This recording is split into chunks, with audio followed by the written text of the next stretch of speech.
Voice of Mumbai में आप सबका स्वागत है।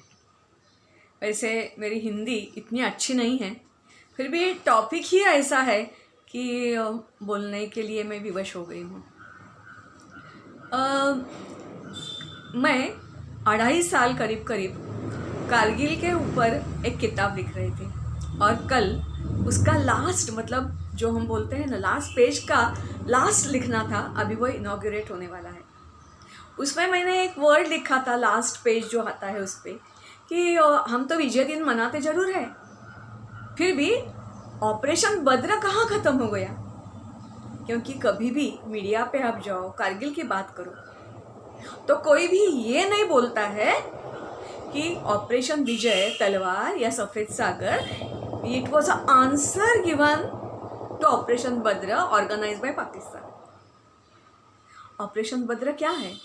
मोहम्मद पैगंबर इन्होंने जो पहला युद्ध छोड़ा था, जो नॉन मुस्लिम्स अल्लाह को मानने वाले नहीं हैं उसको बोलते हैं बद्र। वो एक बार नहीं, हमेशा होता रहता है। तो पाकिस्तान ने ये जो आक्रमण किया था, हमारे संगर लिए हुए थे, उसका नाम रखा था बद्र। जो वीपी मलिक है तभी के जो हमारे जनरल थे, उन्होंने बोला था पहली गोली तो उन्होंने चलाई, लास्ट गोली हम चलाएंगे। वो सच भी हो गया। फिर भी ऑपरेशन बद्र रुका नहीं है। उसके बाद भी क्या हो गया आप सारे जानते हैं।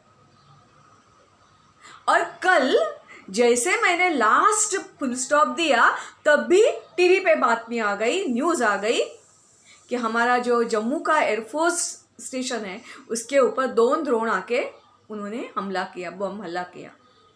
इसका मतलब आज तक वो ऑपरेशन बद्र शुरू ही है जो 700 साल में शुरू हो गया था। एक्चुअली हम ऐसा क्यों बर्ताव करते हैं मुझे पता नहीं। और आज के वीडियो का नाम मैंने ऐसा रखा है, टाइटल ऐसा लिखा है कि मुळावर घाव घाला। मराठी में हमारी एक कहावत है कि जब मूल मतलब जो रूट्स होते हैं ट्री के वो ही तोड़ दिए जाते हैं तो उसकी जो ब्रांचेस है वो अपने आप टूट जाती है। वैसे ये दहशतवाद की जो मूल है पाकिस्तान, और जो विचार है कि हम सारे हिंदुस्तान को ग्रीन कराएंगे, वो विचार को ख़त्म करना है। और इसके लिए चाहिए पॉलिटिकल विल और हमारे लोगों का साथ। ऐसा मैं क्यों बोलती हूँ? क्योंकि हमारे स्कूलों में जो इतिहास पढ़ाया जाता है वो सचमुच तो इतिहास पूरा होता ही नहीं है, डिस्टॉर्टेड होता है। क्योंकि हमारे शिक्षण मंत्री ही गैर हिंदू थे। अभी की बात करें तो देखो करीब हमको मतलब मैं तो एसएससी स्कूल जो हमारा बोर्ड है उसमें पास हो गई हूँ। फिर भी आजकल तो सीबीएसई, आईसीएसई और कोई तो इंटरनेशनल बोर्ड चूज़ करते हैं। उनको तो भारत का इतिहास जो सच्चा मुच्चा है वो पढ़ाया जाता है या नहीं पता नहीं। हमको भी वो पढ़ते समझते 60 पार करने के बाद ही हमने जो रिटायर होने के बाद जो हमारे हाथ में टाइम आ गया उसमें पढ़ना शुरू कर दिया। और अभी हमको पता चलता है कि ऑपरेशन बद्र तो तभी से चल रहा है और अभी भी चल ही रहा है। कितने हिंदुस्तानियों ने अपने प्राण गंवाए? अनकाउंटेड। कितनी हमारी महिलाएं लूटी गई? अनकाउंटेड। कितने लोग हमारे इधर से जा के गुलाम करके बेचे गए? अनकाउंटेड। कितने हमारे बच्चों को हिजड़ा बना दिया? अनकाउंटेड। कितने मंदिर तोड़े गए? अनकाउंटेड। कितने जुल्म हमको सहने पड़े? कहना भी मुश्किल है और समझना और भी मुश्किल है। इसका मतलब जो बद्र तभी से शुरू है वो अभी शुरू ही है। और ऐसा नहीं है कि हमने कभी रिटेलिएट किया ही नहीं। थोड़ा सा फॉर एग्जाम्पल ले ले तो पहला जो अफगान मतलब लास्ट अफगान राजा जो था वो उसका जयपाल, उसका लड़का, उसका पोता सारे ख़त्म हो गए मुगलों से। तभी मुगल नहीं, तभी तुर्क आए थे, उनसे लड़ते। उसके बाद दाहिर राजा, उसकी तो हालत बहुत ही ख़राब कर दी। उसके कितने लोग मारे गए, वो राजा दाहिर ने खुद को खुदकुशी कर दी। उसके बाद उनको जो जिसके बोलते हैं हम धड़ा सिखाओ, मराठी में बोलते हैं lesson, teach them the lesson. Pratihar आ गए, नागभट्टवन आ गया, नागभट्टू आ गए, वो भी लड़ते रहे। अनगिनत नाम। हमारे ही देश में हमारे मंदिर तोड़ना ये तो बात छोड़ ही दो, इतने गुलाम, मतलब अब रूमा जिसको हम मराठी में या हिंदी में बोलते हैं बंजारा या रुमालिया उसको जो बोलते हैं, वो सारे जग में फैले हैं। वो कहाँ के हैं? मूल के इधर के ही है। इतने ज़्यादा गुलाम लेके लोग हिंदू कुश पार करके हमारे लोग लेकर गए, तो उनको मुफ्त में भी कोई लेने के लिए तैयार नहीं था, तो उनको भगाया गया। अभी भी उनको नेशनलिटी का प्रॉब्लम है ही है। उनकी लैंग्वेज सुने तो उसमें गुजराती भी वर्ड्स आते हैं, मारवाड़ी भी आते हैं, मराठी भी आते हैं, साउथ इंडियन भी आते हैं, क्योंकि मूल के वो लोग इधर के थे। जैसे इन राजाओं ने किया, वैसे उसके बाद पृथ्वीराज चौहान, आपको पता है, उसके बाद तो दिल्ली उनके हाथ में आ गई। औरंगजेब सबसे ज़्यादा क्रूर कर्मा था। तिलक लगाना मना है, शेंडी रखना मना है, मंदिर में पूजा करना मना है, हमारे त्योहार मनाना मना है, और ये सारा करना है तो हमको कर देना पड़ेगा, जिजिया कर देना पड़ेगा। और नहीं ऐसा करना है तो जान देनी पड़ेगी या मुस्लिम बनना पड़ेगा।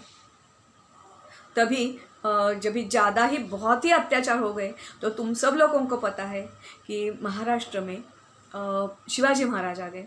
मेवाड़ में लड़ा दे रहा था, राणा प्रताप दे रहा था। बुंदेलखंड में छत्रसाल राजा जो है वो झूंझ रहे थे। और पंजाब में सिख तो पहले से लड़ा देते ही थे। फिर भी जब तेग बहादुर की हत्या हो गई, वो भी काश्मीरी पंडित अभी जो विस्थापित 90 में हो गए हैं ना, जिनके हम बात करते हैं ना, वो कश्मीर के हिस्ट्री में 9th टाइम पलायन है। इतना ही नहीं, कश्मीर कभी उन्होंने जीता नहीं है। उसकी जो लास्ट रानी थी ना, उसको बहुत, मतलब जो ज़्यादा ही हिस्ट्री है, उसको मतलब गलती से ऐसे हड़प किया है वो।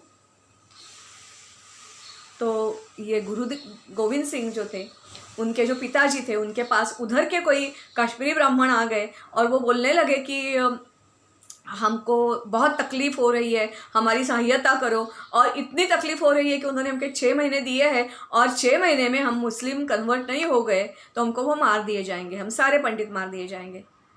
तभी तेग बहादुर ने उनको बोला कि उनको जाके बोल दीजिए कि पहले मुझे कन्वर्ट करें, और बाद में आपको कन्वर्ट कर सके तो सारे के सारे हम कन्वर्ट हो जाएंगे।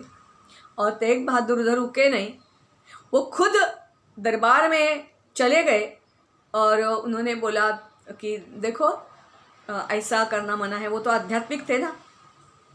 तभी उनके जो साथी गए थे उनको पहले मारा गया, इनको भी दड़पण लाया गया, कन्वर्ट होने के लिए नहीं, तो उसका मार दिया गया। कैसे मार दिया गया? चौक में जाके लोगों को जमा करके उनका सिर उड़ा दिया गया।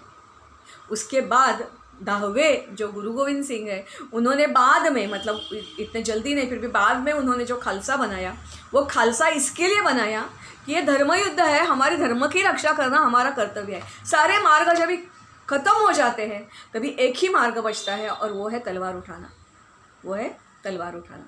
ये सारी हिस्ट्री मैं इसके लिए आपको बोल रही हूँ कि आज वो ही टाइम आ गया है, क्योंकि लास्ट वीक में हमने सबने देखा कि कश्मीर के जो फुटीरतावादी नेता हैं, माजी मुख्यमंत्री है, उन सब लोगों को बुलाया था बातचीत के लिए। मीटिंग में क्या हो गया, बाद में क्या हो गया, हम सब लोगों ने देखा। बाहर आने के बाद उनकी वही रट शुरू है, 370 हटाना चाहिए, पाकिस्तान के साथ बात करनी चाहिए। ये पूरा का पूरा मामला अभी गर्म ही है, तो ये हमला हो गया। इसका मतलब it is a warning to us. हम बहुत सारे टाइम ऐसा होता है कि देखो 47 के टाइम वही हो गया, 62 और 65, 71, 99। हम हमेशा बोलते हैं कि हमारे जो सैनिक हैं, वो जो लड़ाई में कमाते हैं ना, वो हम टेबल पे गवाते हैं। बाकी तो बात छोड़ ही दो। 71 वॉर में हमने उनके 93 more than that thousands of soldiers POW prisoner of war release कर दिए। उन लोगों ने नहीं किए, अभी तक नहीं किए। उनका अभी क्या हो गया पता नहीं। पाकिस्तान हमेशा हमेशा हमले करता ही है, पिटाई होती ही रहती है। इसके लिए अभी ज़रूरत ऐसी है कि पाकिस्तान, उसका समर्थन करने वाले, उनके मुड़ावर घाव घालना चाहिए। उसका मतलब उनको ही अभी उड़ाना चाहिए, उनको अभी सबक सिखाना चाहिए। खाली सर्जिकल स्ट्राइक और बाणाकोट नहीं चलेगा। जब भी हमारे CRPF के जवान गए थे, मतलब मारे गए थे, तभी मैं और मेरे जैसे बहुत सारे वीर माता, वीर पत्नी, हम इकट्ठा मतलब ग्रुप पे हमारे चर्चा करके एक मोदी जी को चिट्ठी भी लिखी थी। एक उनका जो गवर्नमेंट का प्लेटफॉर्म है, उनके ऊपर भी हमने चिट्ठी भेजी थी कि बस हो गया, अभी बस हो गया। कितने साल हम हमारे बच्चे, हमारे पिता, हमारे किसी के हस्बैंड गवाते रहेंगे। बस हो गया। हम शौर्य में कम नहीं है, पराक्रम में कम नहीं है, फिर भी गवर्नमेंट की इच्छा शक्ति कम होती है, इसलिए हमेशा हमको मार खानी पड़ती है। और सालों से चला आ रहा ये जो यज्ञ है वो ख़त्म ही नहीं होने लगता है। आपको शायद पता होगा कि राणा प्रताप का जो लड़का था, उसने तह किया बाद में। क्यों? उसके राज्य में कोई आदमी नहीं बचा कि जो लड़ सके।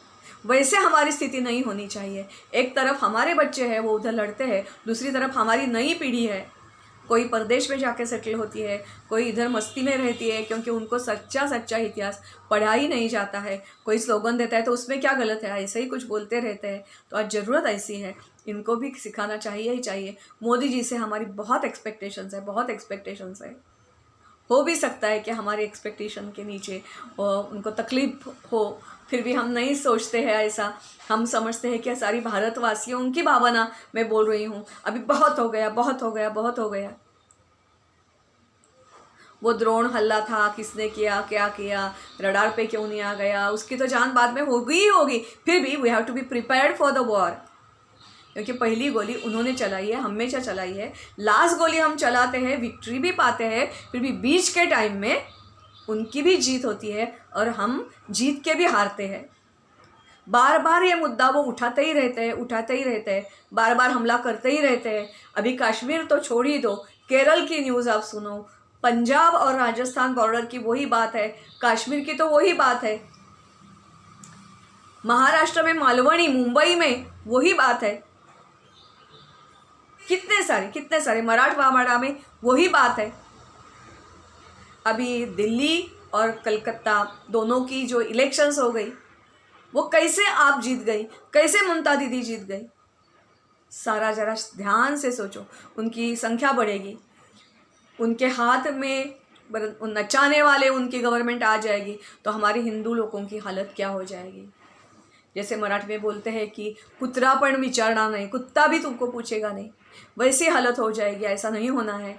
तो हम मोदी जी को रिक्वेस्ट करेंगे, पार्लियामेंट ने तो पहले डिसीजन ले लिया है, POK खाली करना पड़ेगा। उतना ही नहीं, देखो हमारा शारदा मंदिर जो था, पुराना विद्यापीठ, वो पाकिस्तान में ही है। हमारा आनंद साहिबा वो भी उधर ही है। हमारी एक देवी है, बहुत जाज्वल्य देवी बोलते हैं, हिंगलस की देवी, वो भी उधर ही है। लाहौर किसने बसाया था? रणजीत सिंह ने बसाया था। वो सारा हमारा भाग है ना। और ऐसे तो बोला ही जाता है कि पीस तब भी होती है, 2 वॉर के बीच जो टाइम आता है वो पीस वाला होता है। हमको नहीं, हमारे आगे पीढ़ी को पीस में रहना है। और हमको हमारी संस्कृति, धर्म, शिवाजी महाराज हो या गुरु गोविंद सिंह हो या राणा प्रताप हो, वो खाली ज़मीन की लड़ाई उनके लिए कभी थी ही नहीं। धर्म रक्षा, प्रजा रक्षा, गो रक्षा, ब्राह्मण रक्षा, इसकी वो लड़ाई थी। अभी वो टाइम आ गया है, हमको तैयार होना है और मोदी जी को फिर से बोलना है। कल भी देखो, जैसे 62 में हो गया था, कल वैसे ही हो गया। नेहरू चीन में गए और चीन ने हमला कर दिया। कल हमारे संरक्षण मंत्री राजनाथ सिंह जम्मू में गए और हल्ला हो गया।